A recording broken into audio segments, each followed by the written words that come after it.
ఈనాడు కేంద్రంలో ఉన్నటువంటి బీజేపీ ప్రభుత్వం సాగిస్తున్నటువంటి దమనకాండను నిరసిస్తూ ముఖ్యంగా రైతుల మీద, యువజన విద్యార్థుల మీద, కార్మిక వర్గం మీద మరి సాగిస్తున్నటువంటి బీజేపీ యొక్క దుర్మార్గమైన పాలన నిరసిస్తూ ఇలా దేశవ్యాప్తంగా సిపిఐ ఆధ్వర్యంలో నిరసన కార్యక్రమాలు, ప్రచార జాతాలు ప్రారంభించుకొని ఇవాళ 3వ రోజు దేశవ్యాప్తంగా మరి ఈ ప్రచార యాత్రలు ప్రారంభించి రేపు సెప్టెంబర్ 1వ తేదీ నాడు చెలో ఢిల్లీలో పెద్ద ఎత్తున పార్టీ కార్యక్రమాన్ని, బహిరంగ సభని నిర్వహించుకుంటా ఉన్నాం. సోదరులారా, గత 12 సంవత్సరాలుగా బీజేపీ సాగిస్తున్నటువంటి పరిపాలన ముఖ్యంగా ఈ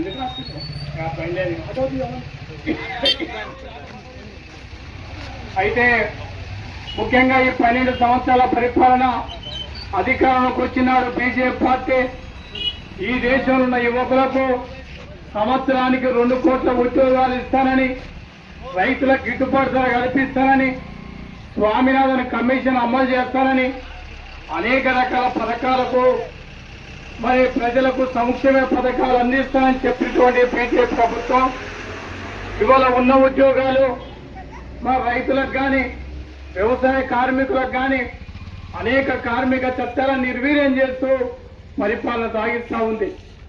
ఈ దేశంలో మరి మొన్ననే మనకు జంతర్ మంతర్ వద్ద లక్షలాది మంది యువజన విద్యార్థులు పార్లమెంటు ముందు నిరసన కార్యక్రమాలు చేయడం జరిగింది. ఇవాళ ఈ 12 సంవత్సరాల కాలంలో ప్రజల మౌలిక సమస్యలు, అది నిరుద్యోగం కానీ, ఆర్థిక అసమానతలు కానీ, పేదరికం కానీ తొలగించడంలో బీజేపీ పార్టీ ఘోరంగా వైఫల్యం చెందింది. ముఖ్యంగా మౌలిక సమస్యలు పరిష్కరించకుండా ఈ దేశంలో అప్రజాస్వామికంగా, నిరంకుశంగా పరిపాలన సాగిస్తా ఉన్నారు. ముఖ్యంగా మొన్న జంతర్ మంతర్ వద్ద జరిగినటువంటి ర్యాలీ తర్వాత లక్షలాది మంది విద్యార్థుల మీద అక్రమ కేసులు బనాయిస్తూ అనేక రకాలుగా మరి తీవ్ర ఇబ్బందులకు గురి చేస్తూ ఉన్నారు. ముఖ్యంగా మరి నీట్ పరీక్ష 10 లక్షల మంది, మరి దాదాపు 20 లక్షల మంది విద్యార్థులు పరీక్ష రాస్తే తాము బాధ్యతగా ప్రభుత్వం వివరించకుండా మరి పరీక్షలు లీక్ చేయడం జరిగింది. ఒకసారి విద్యార్థి పరీక్ష రాసిన తర్వాత మరొకసారి పరీక్ష లీక్ అయితే ఎంత తీవ్ర మనోవేదన ఉంటుందో మనం అర్థం చేసుకోవాలి.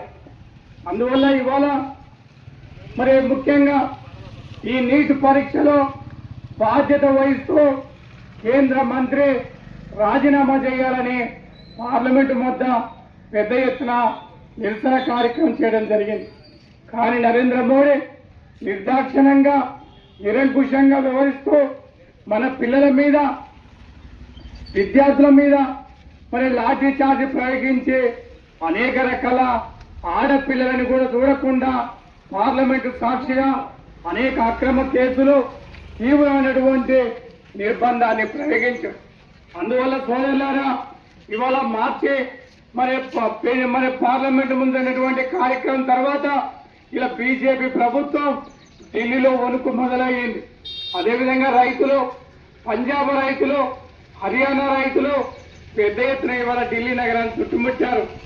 దేశవ్యాప్తంగా రైతులు, వ్యవసాయ కార్మికులు, మరి విద్యార్థులు, యువజనులు పెద్ద ఎత్తున ఢిల్లీ నగరాన్ని చుట్టుముట్టి ఇలా బీజేపీ పార్టీ అవలంబిస్తున్నటువంటి రైతాంగ వ్యతిరేక విధానాల మీద, యువజన విద్యార్థి వ్యతిరేక విధానాల మీద, అదేవిధంగా ఈ దేశంలో ఉన్నటువంటి ప్రజాస్వామికవాదుల మీద, భావ ప్రకటన స్వేచ్ఛని అణచివేతను సాగిస్తున్నటువంటి పరిపాలన వ్యతిరేకంగా పెద్ద ఎత్తున దేశవ్యాప్తంగా ఇలా కమ్యూనిస్టులు, దేశవ్యాప్తంగా రైతులు, కార్మికులు పోరాటాలు చేస్తా ఉన్నారు.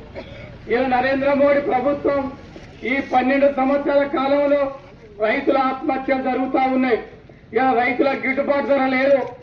పత్తిని నమ్ముకున్నా, వరి నేసినా మద్దతు ధర లేక రైతులు ఉరితాళ్ళయ్యి మరి పూర్తిగా సంక్షోభంలో కూరుకుపోయి, కానీ రైతులకు గిట్టుబాటు ధర లేదు. ఒకనాడు మందుల బస్తాలు డిఏపి 700 రూపాయలకు దొరికేది, కానీ ఇవాళ 1350 1800 రూపాయలు అయ్యింది. ఒకనాడు యూరియా ఒకనాడు 150 రూపాయలు దొరికేది, ఇలా 250 300 పైన బ్లాక్ మార్కెట్ లో కొంటా ఉన్నాం. ఇలా యాప్ల పేరుతోనే రైతులు పడిగాపులు రాసి షాపుల వద్ద మనం ఎప్పుడు యూరియా వస్తుందో ఎప్పుడు ఎరువులు వస్తాయో ఇబ్బంది పడుతూ ఉన్నాం. రైతులకు పండించిన పంట మరి ఇలా పత్తి కానీ వరి కానీ అనేక రకాల దుర్మార్గంగా మద్దతు ధరలు ఉన్నాయి. సోదరులారా, ఇవాళ ఈ కేంద్ర ప్రభుత్వాన్ని గద్దె దించడానికి ఇలా బీజేపీ సాగిస్తున్నటువంటి ఈ దుర్మార్గమైన పరిపాలనకు వ్యతిరేకంగా పెద్ద ఎత్తున మనం పోరాటాలు సాగించాలి. ఇవాళ దేశంలో మరి నిరుద్యోగ యువకులు లక్షలాది మంది విద్యార్థులు యువకులు చదువుకొని ఉద్యోగాలు లేవు. మనలాంటి ప్రాంతంలో పరిశ్రమలు లేవు. ఇవాళ చాలా మంది విద్యార్థులు చదువుకున్న వాళ్ళు ఉద్యోగాలు లేక మరి హైదరాబాద్కు బొంబాయికి పోయి ఆటోలు తోలుకొచ్చే పరిస్థితి వస్తా ఉంది. లారీ క్లీనర్ గా పడతా ఉండ్రు. అందువల్ల ఇలా ప్రభుత్వం బాధ్యత వహించాలి. అందువల్ల సోదరులారా, ఈ దేశంలో నిరుద్యోగ సమస్య కానీ, రైతుల గిట్టుబాటు ధర కానీ, వ్యవసాయ కార్మికుల సంక్షేమాలు కానీ ఈ ప్రభుత్వం విస్మరించింది. అందువల్ల ఈ ప్రభుత్వానికి వ్యతిరేకంగా మరి ప్రచార జాత ప్రారంభించుకొని సెప్టెంబర్ 1న పెద్ద బహిరంగ సభ జరగబోతా ఉంది. ఇలా నరేంద్ర మోడీ సాగిస్తున్నటువంటి దుర్మార్గమైన పాలనకు వ్యతిరేకంగా ప్రజలు పెద్ద ఎత్తున పాల్గొనాలని విజ్ఞప్తి చేస్తా ఉన్నాం. అదేవిధంగా ఈ రాష్ట్రంలో కాంగ్రెస్ పార్టీ అధికారంలోకి వచ్చి 2.5 సంవత్సరాలు గడుస్తూ ఉంది. కాంగ్రెస్ పార్టీకి ఆనాడు శాసనసభ ఎన్నికల్లో కమ్యూనిస్టుల మద్దతుతోని అధికారం రావడం జరిగింది. కానీ 2.5 సంవత్సరాల్లో రైతు భరోసా సంపూర్ణంగా మన ఒక్కటేసారి వేయడం జరిగింది. అదేవిధంగా మన ప్రాంతంలో శివనగూడెం ప్రాజెక్టు, చెర్లగూడెం ప్రాంతం, అదేవిధంగా ఎంకపల్లి అనేక గ్రామాలల్లో మనం ప్రాజెక్టు వచ్చినాయి. కానీ భూ నిర్వాసితులకు సరి అయిన నష్టపరిహారం చెల్లించలేదు. ఇవాళ ఎకరం ₹1 కోటి అమ్ముడు పోతా ఉంది. కానీ రైతులు ఇవాళ అమ్ముకునే ప్రాజెక్టు అయిన భూములకు 4 లక్షలు 5 లక్షలు ప్రభుత్వం ఇచ్చి చేతు దులుపుకుంది. కాంట్రాక్టర్లకు సంవత్సరానికి ఒకసారి డబ్బులు ఎక్కువ చెల్లిస్తారు, కానీ రైతులకు ఇవ్వడం లేదు. ఇవాళ శివనగూడెం కానీ, వెంకపల్లి కానీ, చెర్లగూడెం రైతులని ఒక్కసారి చూస్తే చాలా తీవ్ర ఇబ్బందులకు గురవుతాము. ముఖ్యంగా మరి R&R ప్యాకేజ్ చాలా దుర్మార్గంగా ఉన్నది. అందువల్ల రైతులకు మరి ఆనాడు కేసీఆర్ చెప్పినట్టు ఇంటికి ఒక ఉద్యోగం ఇవ్వాల్సిన బాధ్యత ఈ ప్రభుత్వం మీద లేదని సందర్భం గుర్తు చేస్తా ఉన్నాం. మన ఇక్కడ ఉన్నటువంటి కాంట్రాక్టర్లు మరి 1000 ఎకరాలు భూములు కొంటా ఉన్నారు. అదేవిధంగా ప్రాజెక్టు పేరు చెప్పి లక్షల కోట్ల రూపాయలు ఇలా ఎక్కువ రేట్ వేసుకొని ప్రాజెక్టు కడతాము. ఒక రైతులకు మరి ఉద్యోగాలు ఇస్తే కానీ, ఇల్లు కడితే కానీ పోయే నష్టం లేదు. అందువల్ల సోదరులారా, ఈ ప్రభుత్వం మరి మహిళలకు 2500 రూపాయలు నిరుద్యోగ వృత్తి, అనేక సమస్యలు ఉన్నాయి. అదేవిధంగా మన ప్రాంతానికి తాగునీటి ప్రాజెక్టుని పూర్తి చేయాల్సిన బాధ్యత ఈ ప్రభుత్వం మీద ఉంది.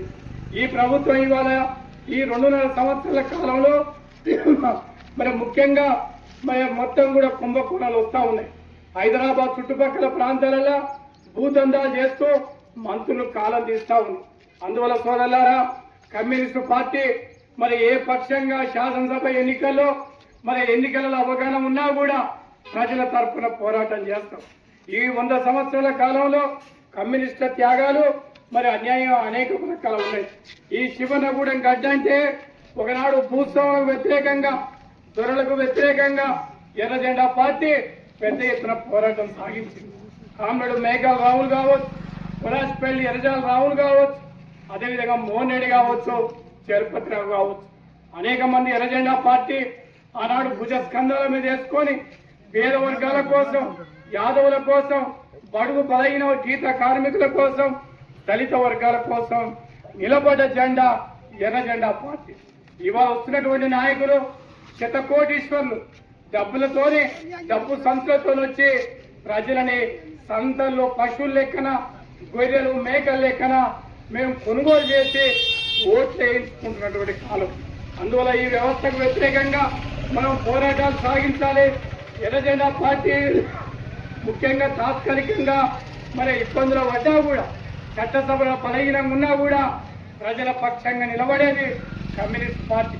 ఒకనాడు ఈ సువర్ణగూడెం ప్రాంతంలో మరి అనేక రకాలుగా దళితుల మీద, యాదవుల మీద, గీత కార్మికుల మీద దాడులు చేసినప్పుడు మరి నిలబడ్డ పార్టీ సిపిఐ పార్టీ అని ఈ సందర్భం గుర్తు చేస్తా ఉన్నాం.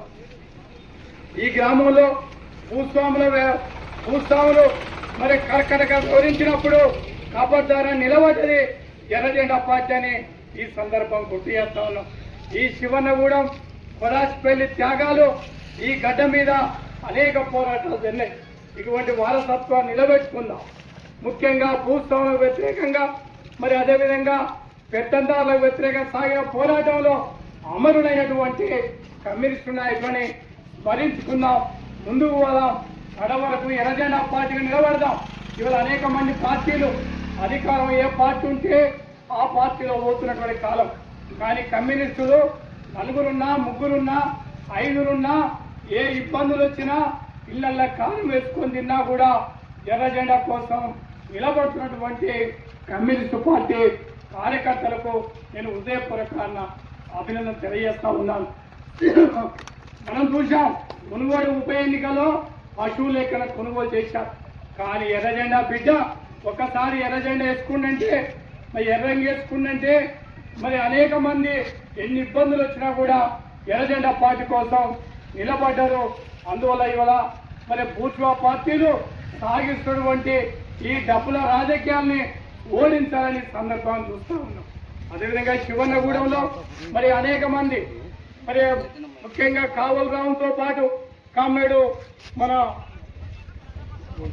మోహన్ రెడ్డి కానీ, లేకపోతే మన ఇంతమంది గుణవని మారే కానీ మేకల అనేక మంది చనిపోయిన గడ్డ ఇది కామ్రేడ్స్. అందువల్ల కమ్యూనిస్టులు ఇతర పార్టీల కంటే భిన్నమైన వ్యక్తులు మరి జెండాలు